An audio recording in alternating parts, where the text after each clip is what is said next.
Ireland சென்றுள்ள இந்திய அணி 2 போட்டிகள் கொண்ட T20 தொடர்ல பங்கேற்க இருக்காங்க. இதுல முதல் போட்டி வரும் ஜூன் 26ஆம் தேதி இந்திய நேரப்படி பிற்பகல் 3 மணிக்கு ஸ்டார்ட் ஆகுதா. இந்த போட்டிக்கான இந்திய அணியுடைய பிளேயிங் லெவல்ல யார் யாருக்கு இடம் இருக்கும் அப்படின்ற தகவல் வைரல் ஆகிட்டு இருக்கு. 15 வயதாகும் வைபவ் சூரியவன்ஷி அயர்லாந்துக்கு எதிரான முதல் போட்டியில விளையாட இருக்காரு. இதன் மூலம் இந்திய அணிக்காக குறைந்த வயதிலேயே விளையாடும் வீரர் அப்படின்ற சாதனையுமே படைக்கிறாரா. இதற்கு முன்னாடி சச்சின் அவர்கள் 16 வயதுல விளையாடியதே சாதனை இருந்தது. சர்வதேச T20 தரவரிசையில நம்பர் 1 இடத்துல இருக்கும் அபிஷேக் சர்மா ஓபனர் இடத்துல ஆட இருக்காரு. கடந்த T20 உலக கோப்பை 2026 தொடருடைய இறுதிப் போட்டியில நியூசிலாந்துக்கு எதிராக அபாரமாக செயல்பட்டு மேட்ச் வின்னராக இருந்தாரு. வைபவ் சூரியவன்ஷி வந்திருப்பதால சஞ்சு சாம்சன் 3வது இடத்திற்கு செல்ல இருக்காராம். இவர் கடந்த T20 உலக கோப்பை 2026 தொடர்ல அரையிறுதி இறுதிப் போட்டிகள்ல ஆட்ட நாயகன் விருதுகளை வென்றிருக்காரு. அடுத்ததாக ஸ்ரேயஸ் ஐயர், திலக் வர்மா, சிவம் துபே, அக்சர் பட்டேல், சூரியன்ஸ்,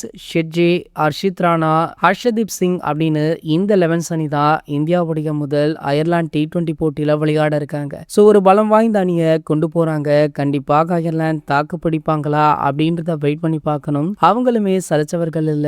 T20 உலக கோப்பையில அதிரடி காட்டினாங்க அப்படின்ற விஷயத்த இந்தியா நினைவில் வைத்துக் கொள்ள வேண்டும். இது போன்ற செய்திகளை பத்தி நீங்க உடனே தெரிஞ்சுக்க நம்மளுடைய சேனலை மறக்காம சப்ஸ்கிரைப் பண்ணிக்கோங்க.